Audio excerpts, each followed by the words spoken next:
Okay, hello everybody. It's Kubernetes SIG architecture meeting for September 18th. And I'll share the agenda.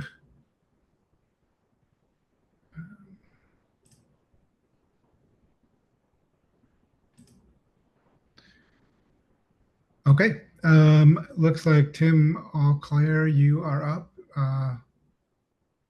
Do you want me to look through this, or do you want me to give you a screen share? What do you want? I think you can just click through it. Apologies if there's background noise coming through here. Actually, let me see if I can change my noise suppression settings. Is that any better? That's way better. Okay. That is impressive. Wow.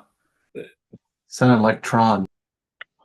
Yeah, I moved to a farther point in the house to take this meeting. I always enjoy jackhammers behind architectural discussions. All right, apologies. Yeah, actually, I think if you click through to where it says follow up to the other PR, there's more discussion on there. Basically, the questions, this is a follow up to what we discussed last week around feature gate dependencies. And this question kind of came up around what to do about all alpha APIs when an alpha API depends on a off by default beta API. So in this case, enabling all alpha APIs by them, or sorry, all alpha features by themselves won't actually work. You'll be required to turn on the dependent beta APIs, either by setting also all betas or explicitly enabling the specific dependency features. So there's kind of a few different parts to this. One is, do we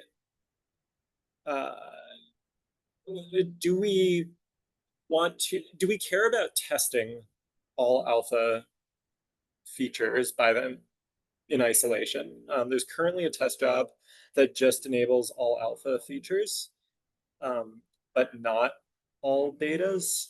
There's a separate job that's all alpha and all beta. So that's kind of the first question. There's also a question around, do we care about supporting making the all alpha feature knob work, in which case we would have to explicitly enable the dependent beta features or require all beta features as well. I don't think that the right solution is to say that an alpha feature can't depend on an off by default beta feature. Yeah, go ahead, Jordan. Finish asking. I'm just queuing up. Finish asking the. Sure. And then there's perhaps a related discussion around APIs, all alpha APIs and all beta APIs. I think the main reason that we would end up in this case, this kind of came up around DRA, is if you have a beta feature tied to a new beta API, the beta API must be off by default, so the beta feature must be off by default. And then any alpha features that expand on that API are going to have a dependency on that off by default beta. So yeah, those are kind of the discussion points. Happy to open the floor now. I think we shouldn't try to be too magical. I think all beta, all it means is take all the gates that are beta and turn them on. All alpha, all it means is take all the gates that are alpha and turn them on. Like, I think the less magical we can be and the more mechanical we can be, the less surprising things will be for users. And so it's already kind of a weird thing to just say all the beta features, I don't know what they are, but turn them on. Or all the alpha features, I don't know what they are, but turn them on. Like I really only see people using those to turn stuff on in test type environments. So I don't think we should try to be too clever or magical or like. I think the job that turned on alpha stuff and left off beta stuff was already kind of a weird job. Like I would be fine with deleting that and just saying, like, if we want to test all the things, turn all the things on. That's fine. So I don't think we should be too magical. I don't think this is adding anything new. Like we already had one thing could depend on another thing, and they might be different stability levels. It was just ad hoc before. It wasn't like represented in this sort of systematic spot. So I don't think this is anything new. I wouldn't be too magical.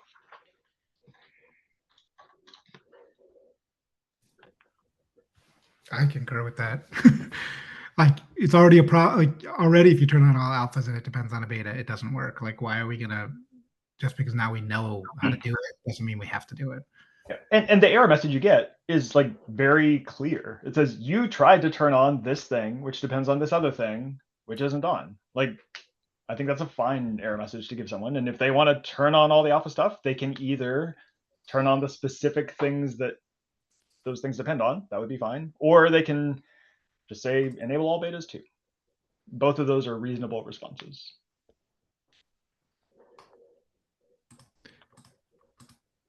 So I don't see any other hands. So unless, what do you think, Tim? I think. Yeah, this sounds good. So sounds like the consensus is basically don't change anything with all alpha, all beta.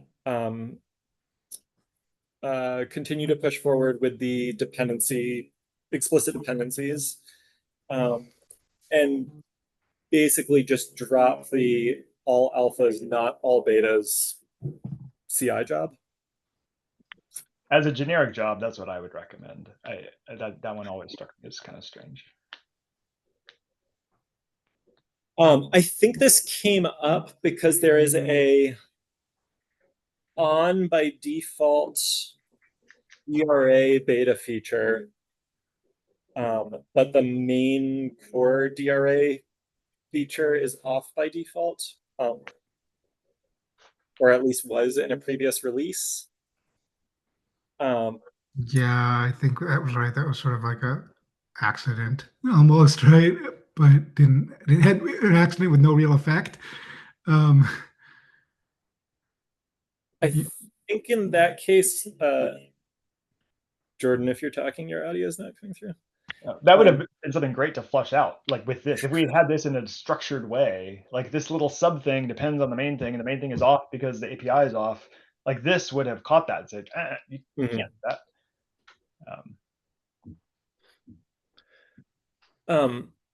So I think in this case, probably it doesn't make sense to retroactively change whether that's enabled by default. Although I think it's a no op if it's turned on, but the API is off. I'm thinking just add a comment that like this has a soft dependency on the core DRA feature.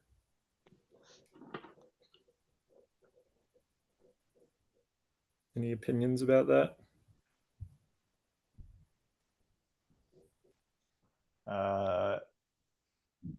Treating it as a soft dependency instead of retrofitting it to be an explicit dependency seems okay. Because if we want emulation version to say like a 135 server, if you emulate back to 133 and you turned on the main DRA feature, like the behavior you'd get in 133 is if you turned on the main DRA feature in API, even though it was beta, you'd get this other thing. So we do want 135 to behave the same way. So we probably wouldn't toggle, like retcon that dependent feature to be off by default. But going forward, we would want dependencies expressed so we can make sure they make sense with their defaults. And if someone had wanted both of those, they would the future for a similar thing, they would need to enable both, which is more what we would want. Yeah. So I wouldn't retrofit the dependency there because of that weirdness about the default enablement state, and just add a comment about why. Okay, sounds good. Okay, let's move on. We got a lot of things on the agenda. Thanks, Tim. Okay, I see you're here, Rob. Yeah. Hey, Matthias and I were wanting to talk about revisiting a concept that had gone through SIG Node a year or two ago. And I see Sergey on the call. I know he helped out with this, and some others. But yeah, basically, I think Matthias and I are coming at it from slightly different but related angles. The goal is to be able to access some information that Kubelet already has locally on the node without going to API server and adding an API server dependency.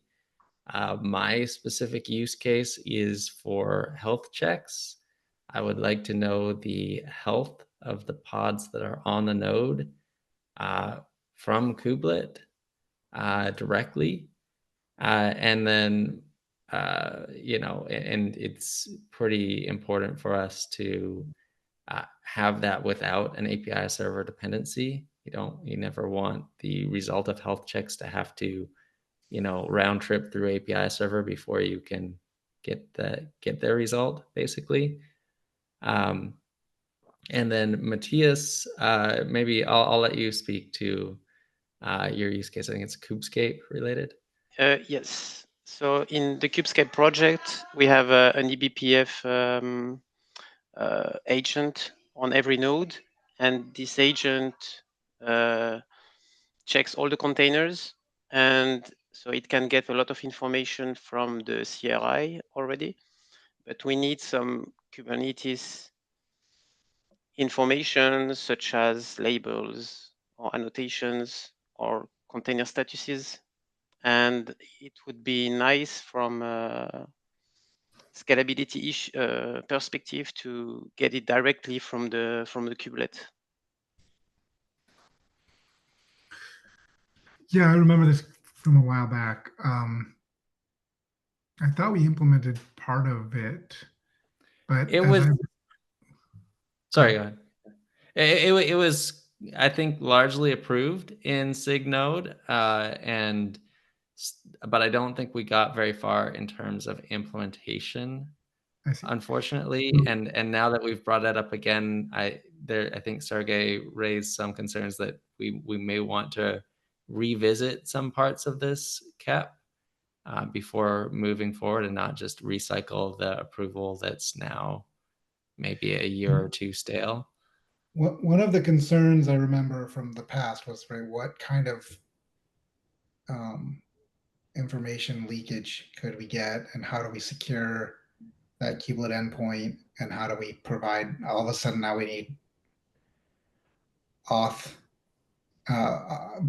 authorization, maybe granular level authorization in the kubelet API, not just authentication, and it starts to snowball. So I think that was one of the concerns I remember, and I thought what we said at the time was like we'd be super restrictive about basically what information it exposed. Yeah. So which might not meet Matthias's need. Like so anyway, I just wanted to raise that again, and there's many hands, so I think is Sergey next, or I don't know how is this actually in order? I think the next one, and we did approve, but the approval is with the limited scope back then, and just don't know the detail why it's not moved forward. So it sounds like this one from the Rob's cases still is the same scope, but there's the new requirement, the maybe new information. So then we remain same of the concern. What kind of information you want?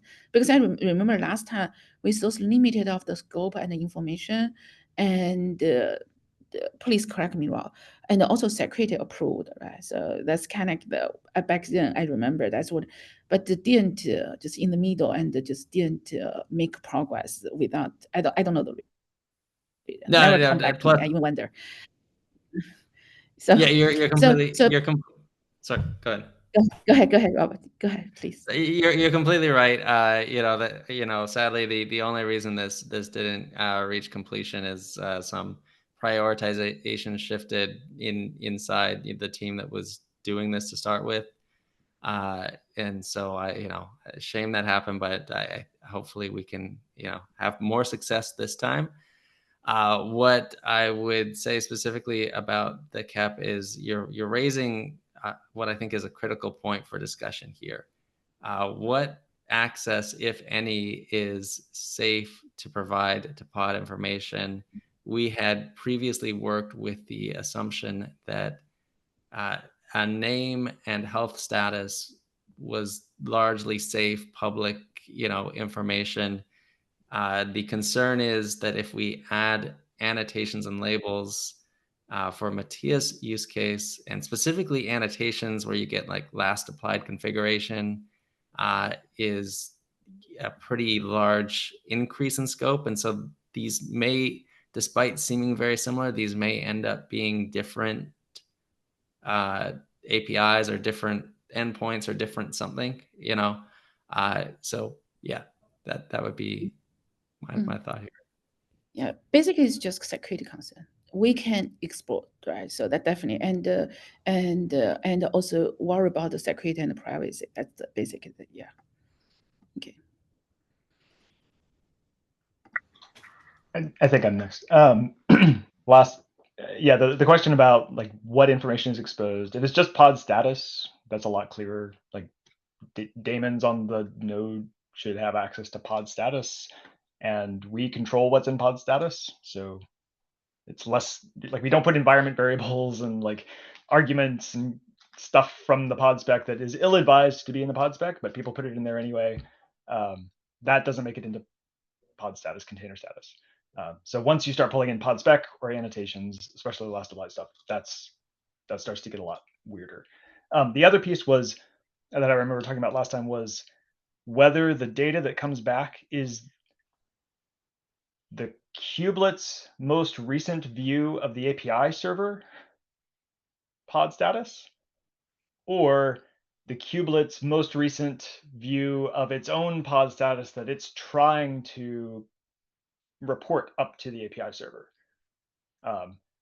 And I remember talking about wanting to make it really clear to whoever's using this API, which of those things are you getting? So if you're in a position where like the kubelet can't talk to the API server, so it's coasting on like maybe a very stale view of pods from the API server, and then it has up to date, most recent pulled status from CRI.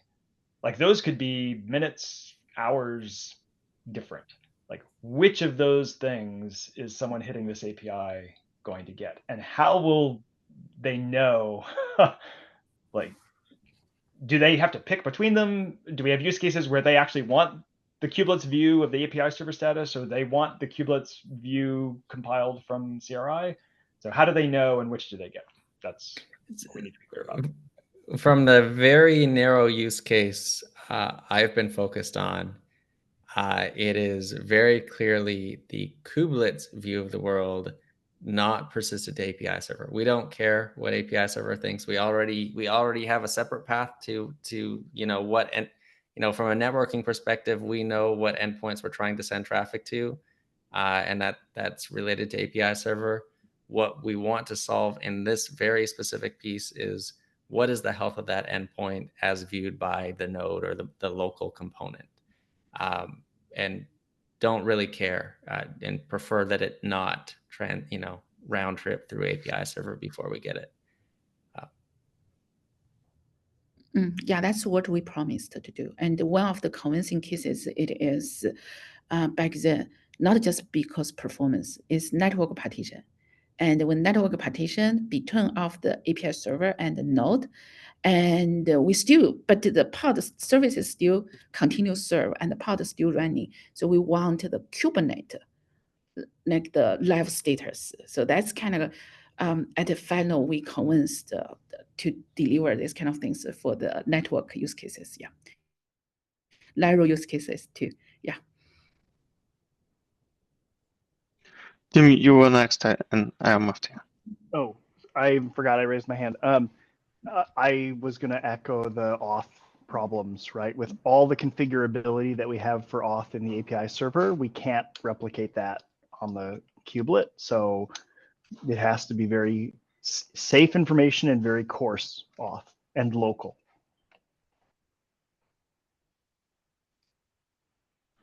Yeah, so I'm gonna. I think yeah, it's all rehashing what we discussed before, and I think many of those points were recorded. I think the only thing we didn't record exactly and specifically why we didn't do full API server approach, and why wouldn't we have like local version of API server for everybody to use.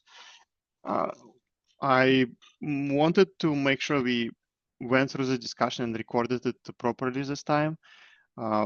What I'm really afraid of is whack-a-mole of new types that needs to be added to this gRPC API, and like versioning will be a nightmare. Like every new kubelet, we have one more field available, and then people will need to check that API versioning versus not versioning. So it's a very attractive proposition to just get the whole pod as API sees this and like just rely on API versioning to do that. So I think that is a main question we need to solve and document. And I think David has a hand, and I think David, you raised this question again, and I think I don't know if you want to talk about this as well. Yeah, I guess I want to talk about two things. We'll talk about this one first, certainly. I am still curious what type we would choose, and if we chose something that was different, why. I am also interested. We now have someone else who wants to use this. Is there appetite and desire to create another set of client primitives? Or even if it was a much simpler API server, would it be useful to be able to reuse the same primitives so that you could locally, when you're using it, wire up, a standard kube REST client and be able to do things like, read the data, cache the data, perform conversion. Now that we have a second use case and a practical one here, do we still think that's the right approach to create, something different that cannot reuse our client infrastructure?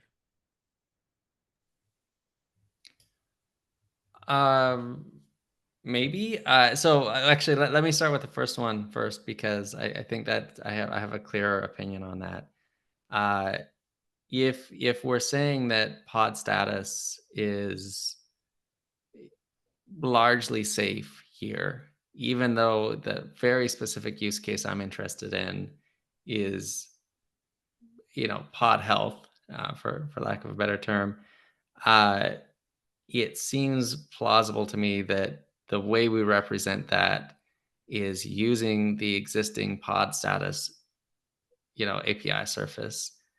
Maybe we don't populate everything, maybe we do, but either way, we have a forwards compatible or backwards compatible way to add the rest of pod status as needed. But maybe we just populate all of pod status, expose all of it. I don't know. The thing is, I don't know of a use case for the rest of pod status right now. And, kind of on the related note, Matthias' use case is different in that he wants information that probably does need to be behind some kind of auth, or at least that's our working theory so far.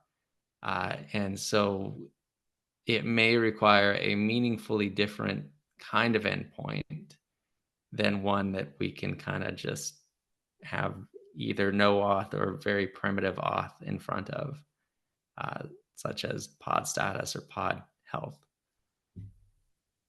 All right, that was actually my second question. I know Tim said he wanted coarse-grained, simple authorization. I was about to ask whether we thought that to mean no differentiated authorization.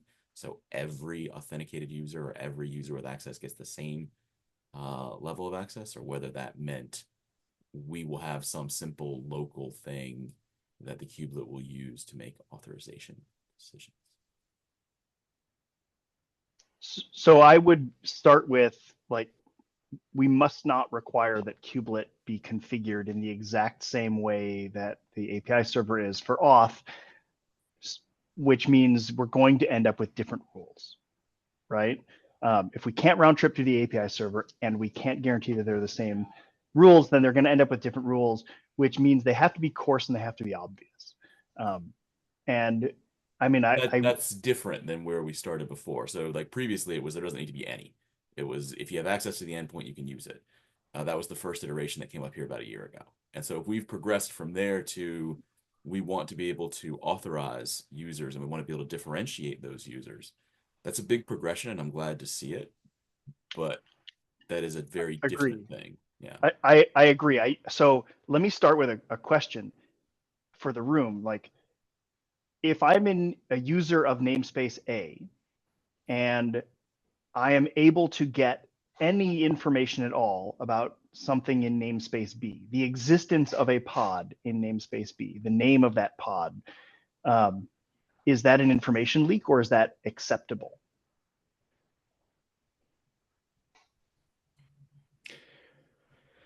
I mean, I don't know. To me, that's an information leak, but I don't know that realistically we're that strict. Like, we tolerate some of it. We already have full resources API through gRPC. So if you admin on a box, you can do, like, you can get everything. If you're admin, so there's a big if there, right? If I'm a plain user running a pod on a machine and I can learn information about another pod on that machine, is that acceptable? I don't think so. What does, I mean, Sergey, what does admin on a box mean? What kind of right now, box? the current design in the cap that we will have gRPC socket exposed, and you need to be an admin to read it, the socket. Basically, the same permission as you do with containerd endpoint. It's Unix permissions. Okay, Unix yeah. So Unix permissions would also be, I think, a reasonable model for this pod health endpoint, or pod status endpoint, whatever we end up calling it. In my opinion. Well, so to get back, I think to David's earlier question about like API server, like we have a bunch of gRPC APIs for querying various pod information already that are kind of disjoint as far as I can tell. I don't know a lot of the details, but I don't know. I have seen, and I've mentioned this in SIG Node a couple times over the last couple of years, but like to me, it seems like our node side processing is getting more and more complicated and more individual components that can be swapped in and out between between setting up networking, setting up DRA, setting up like between the container runtimes and NRI plugin, like everything seems to be pluggable, and it does seem like we are stuck a little bit in an imperative world with the way kubelet works, and like we may benefit from more of a declarative convergent system locally on the kubelet, but the lift to get from here to there seems awfully big. So, but this seems like another case where that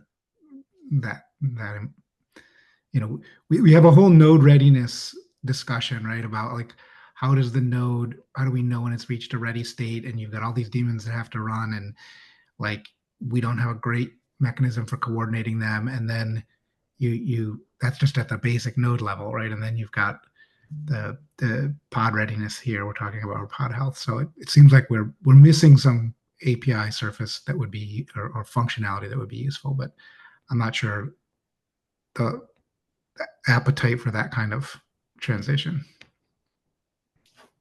This is a read-only endpoint though, right? Like, so in terms this one is, yeah. But right, we have different daemons that need to coordinate, right? To get a pod set up, right, you've got a bunch of different things that have to happen, and now you can install different plugins to do different parts of that process. And so Are we? Is our overall design the right design for where we are today versus where we were, 8 or 10 years ago?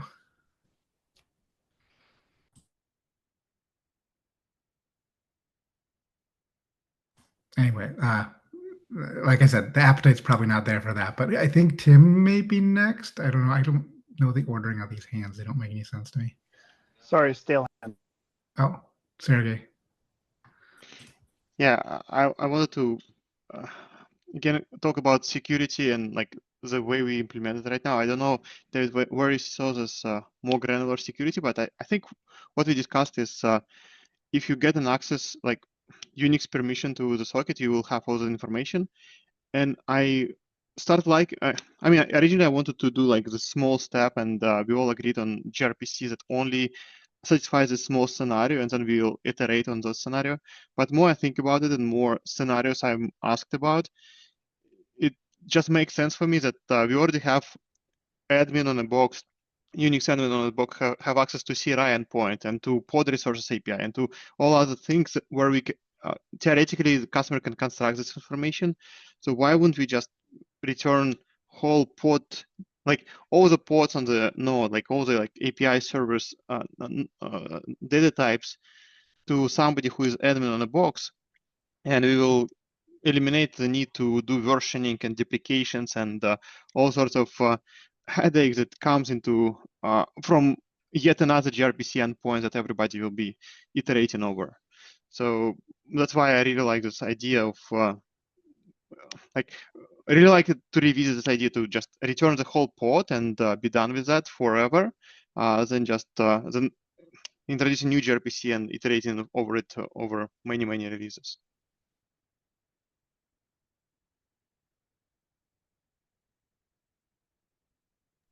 If the constraint is it's a Unix socket and you have to deal with the permissions of that in some other way, then I have less objection to it. I suspect that this will be the first leak in a flood of people who want to use this API. It's a very attractive thing.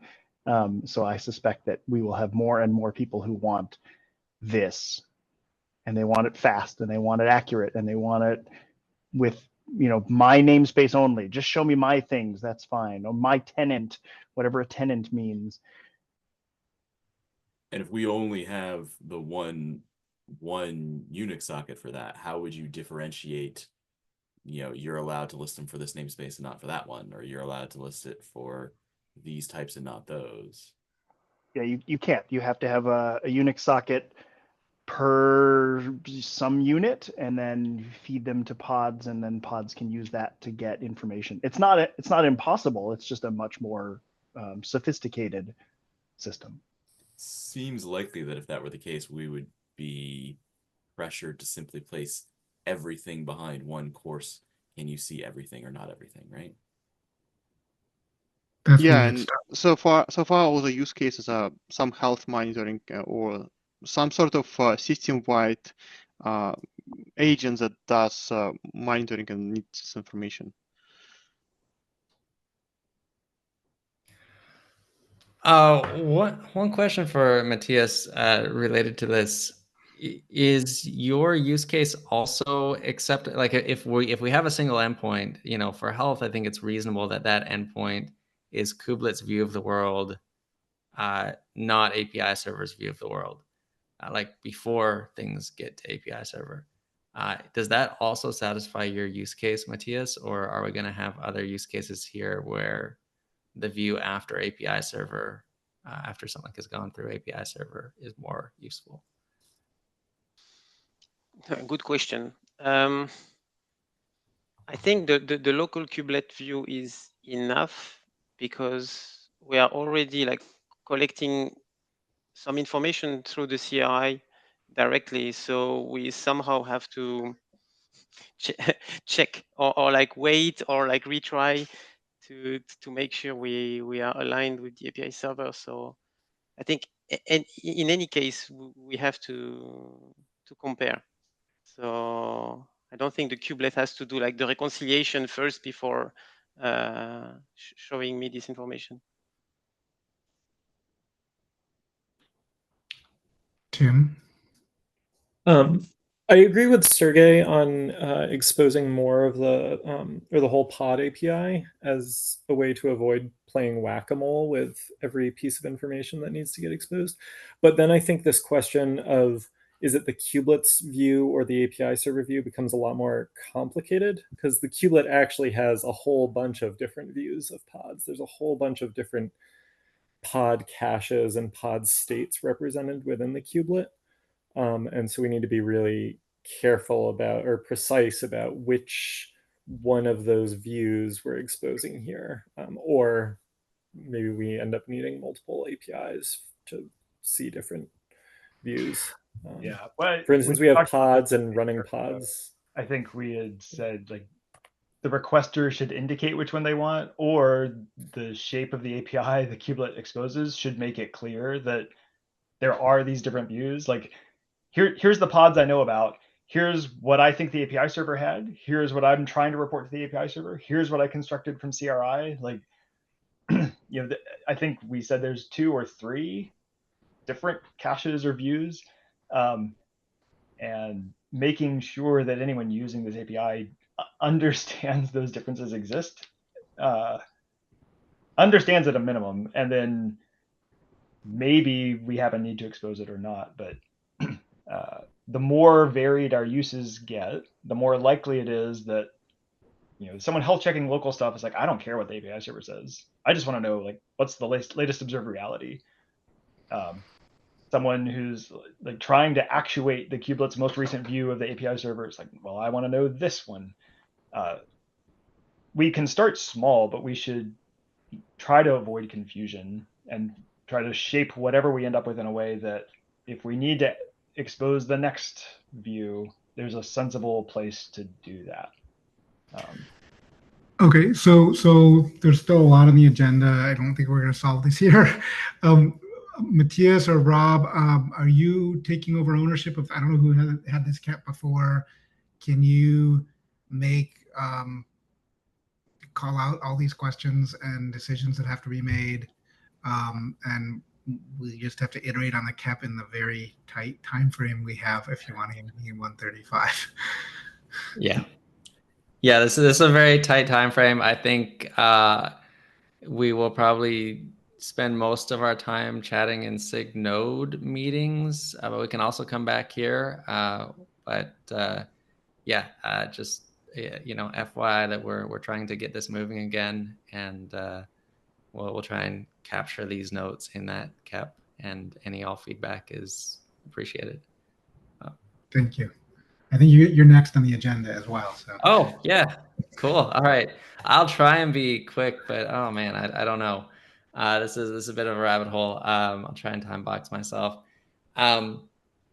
So as some folks may remember, Gateway, you know, being a CRD based API, has run into a number of pain points along the way, you know, and one of them has been how on earth do we do feature gating, right? How do we make this make sense when you have a stable API and you want to add a new field to it? How do you do that? And I think it came from a SIG Arch, maybe API machinery meeting where maybe it was David. I don't know. I'm probably misattributing, but the idea of, hey, we could just distribute multiple versions of CRDs. And we ended up doing that and calling them release channels. And that has gotten us a long ways. But one of the problems that we are running into here is that users are getting confused and experimental APIs are being used way more broadly than I ever imagined. And so there are multiple gateway implementations that today recommend installing the experimental set of CRDs as their default quick start. And because they have more features, they have everything. And users, I think, don't really understand the experimental nature of these APIs because they see Kate's IO API group and V1, and they've been trained, this means everything in here must be good to go. And it's not. and you can have some very painful transitions happen. In the discussion I link above, we're adding external auth to one of our stable APIs right now. It's going to be exclusively in an experimental CRD. What happens in, let's say somebody installs Gateway 1.4 experimental, and then in the next release, somebody else installs Gateway 1.5 standard. They've stayed, they've gone up in terms of versions, but somehow they've lost, external authorization because it's not in standard channel yet, right? That is a very scary problem that exists today in Gateway API. Well, even more fun. Suppose they install 1.4 experimental, and then in 1.5, the definition of the external auth stanza is different because that's okay Yep. in experimental. Yep. So we have, I think, boxed ourselves into a very painful corner here. And the thing that I've been arguing for a while is we just need stronger separation here. We should have a different API group so that these are completely different. And because kube doesn't play very nicely when you have, same name, different API group coexisting, it should have a different name too. So some kind of like experimental prefix for these things in the name of the resource. That's been very, very wildly unpopular by implementers of this API because our API machinery just does not play nicely there, and you feel like you need to duplicate a whole lot of code and maintenance becomes a nightmare. And yeah, that's the problem statement. I don't have, I would love to say, everyone, we're going to do this split. I've been close to just saying we're just going to force a split here, and everyone's going to be upset at the world, and maybe no one supports experimental after, and that's painful in and of itself. I don't know. Don't be overly dramatic, Rob. They'll just be unhappy with you, not with the world. That's true. That's true. So, Jordan, you have your hand up as well. Yeah, I'm trying to tease out the things that you're describing are true of consumers and implementers that any solution or improvement would have to navigate. And it sounds like consumers and deployers don't understand. When you say consumer here, you're describing someone who is trying to deploy the CRD as opposed to somebody who's writing a controller using someone it? deploys 1.4 experimental and then 1.5 standard.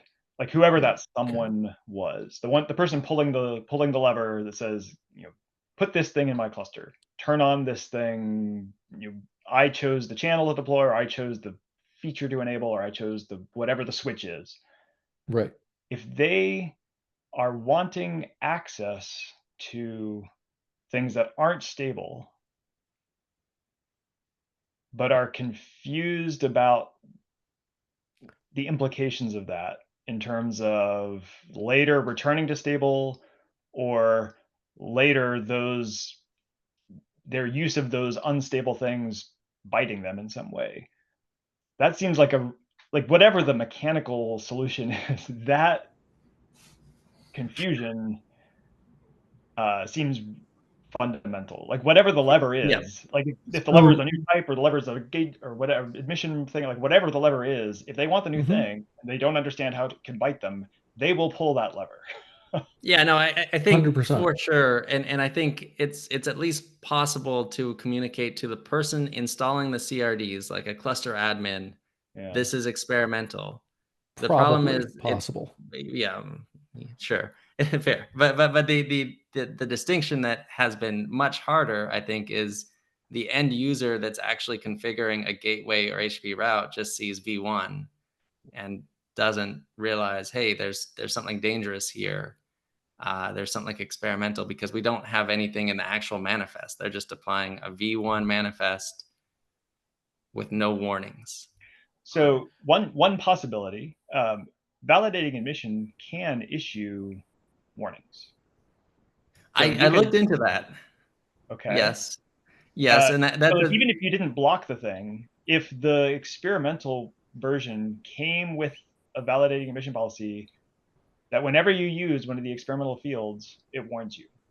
Like, you're not blocking anything, but would that help with like visibility and understanding? Like, you're on shaky ground here.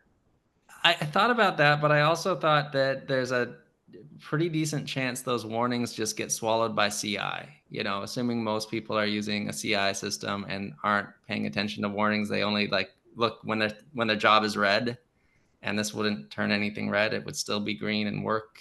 You know, it would catch some, but I think a lot would squeeze through. So you could go one step further and say, if you want to create an object that uses these things, you have to annotate it with I solemnly swear that I won't get angry when I get broken because I'm using a experimental feature. Like, your VAP can trigger on that. Like, if you want to turn something red and make it push the visibility all the way out to the consumer, like if you create an object that uses these things, you have to act on the object. I don't know. I'm just trying to think of like how to improve the visibility. No. It's an interesting idea for sure. Not bad. Yeah. Tim, you were going to say? So, I mean, unless I'm misinterpreting, this is a topic that we've discussed many times since the time when alpha fields were annotations. In that there's a sense, let's put it, not agreed upon by everybody, that making a user jump through a hoop in order to engage an alpha field in a GA API is a good thing, and there's another cohort that thinks that it's a bad thing. I personally fall into the good thing camp, and wrote this doc a couple of years ago about lenses, the ability to see an API with or without alpha fields, and in order to use a particular lens, you have to actually say so. So like kubectl -- alpha get pods would show me pods plus alpha fields. And then it's at least harder to claim I didn't know what I was doing when I put the -- alpha in there, though people will claim that anyway. Is that where we're getting back to? Like, should we be decorating every field in some way, not just built-ins, not just CRDs, but also built-ins, such that adding an alpha field becomes something that you have to acknowledge explicitly? Because I'm a strong proponent. I don't know exactly what it looks like, but I think that's the right thing for us to do. It's an interesting idea, and I actually mean that in the much more literal sense of interesting than that comment usually intends. Right? That is an interesting idea. I have not read your paper, and I think I want to go find it now. I think we're running into trouble with actually 3 distinct roles in all of this. So we've got the role of the cluster administrator type, who will be the one actually installing CRDs, the one pulling the trigger that says experimental or standard. We have the role of somebody who's trying to then make use of those CRDs, and we have the role of somebody who is writing a controller to try to use the CRDs in a different way than the person who's trying to apply CRDs and use them as an end user, right? Or as an application developer. All 3 of those roles have different complaints here. And one of the things I really wonder about with the lenses idea is, how far does it get us for all 3 of those? Where the cluster admin is probably getting pressured by end users who want to use the experimental feature because they think it's cool. But then the experimental feature user is going to get in trouble if anything changes. And the developer is trying to arrange it so that they can write code to use the experimental fields without having to ship that code into production releases, and ideally without getting completely screwed at some point if we change things, right? It's more straightforward for me to understand how that lens idea works for the application developer trying to take advantage of the CRDs to express an intent. that's more straightforward for me to see than how the person writing the controller uses it or how the cluster operator uses it. So Well, the still controller, interesting, but, yeah, the controller author has to like basically put a persistent tag on their API connection that says enabled. It's maybe you'd implement it with a special header. Like there's different ways to implement it. Yeah, there's a lot of different ways we could approach it. It's just not instantly clear to me. The people writing the controllers are some of the most vocal opponents of Rob's proposal here, because as far as most of them can tell, it requires basically duplicating the reconciler for the two API groups. And nobody really wants to bite that development burden there. That actually makes the lenses idea a little bit more interesting to me. If there's a way to say, hey, API server, never ever show me these fields ever. Yeah, maybe we can work with that. I mean, there isn't a way, but like we own the API machinery, so we could invent a way. Yeah. It's going to be a lot of work to do it. Like, I don't know what it would. I mean, actually, I have no idea. It may be easy. We've never tried. Right. I doubt it, but it could be. There's another thing that we run into in Gateway API a lot with anytime something new shows up, like that, like validated emission policy is a really good a good example of this one, right? Where it showed up and we've had people going, "Oh, hey, we should use VAP. This will be great." Well, it didn't become GA until what, 1.30?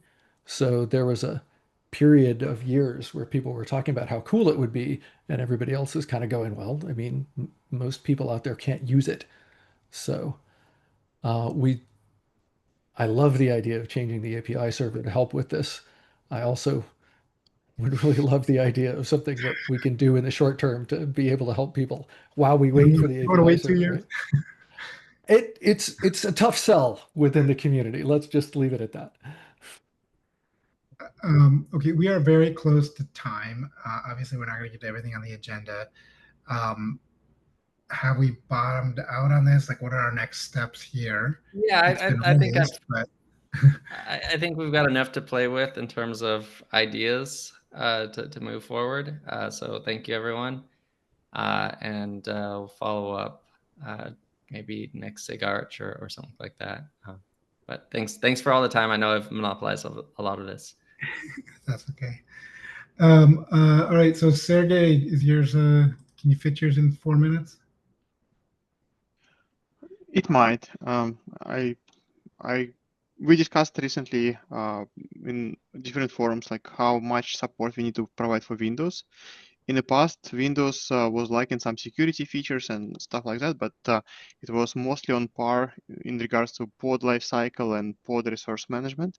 At least like it was universally applicable documentation for both, for Windows and Linux. Now we're releasing at least 2 caps. One is pod resources API and in-place pod resize. And in both, we're saying that Windows is not a target and we don't plan to support Windows. So it'll be this plus lack of easy way to detect that the node is Windows. We will have reasonably poor experience on Windows customers not being able to utilize these features. So yeah, I wrote this document explaining that this is the reality, and if we need to support that, we need to get SIG Windows engagement there, plus some other points as well. But yeah, so Windows getting very little love from SIG node specifically. We want if somebody interested from SIG Windows, they will need to step up and help with all of that. I wonder if anybody here can suggest any action items like next steps, like maybe you need to escalate it to some steering committee. If anybody have different expectations regarding the Windows support, then we may continue conversation. If everybody generally agree that this is the state of the world and we're okay with that, then the document just states reality.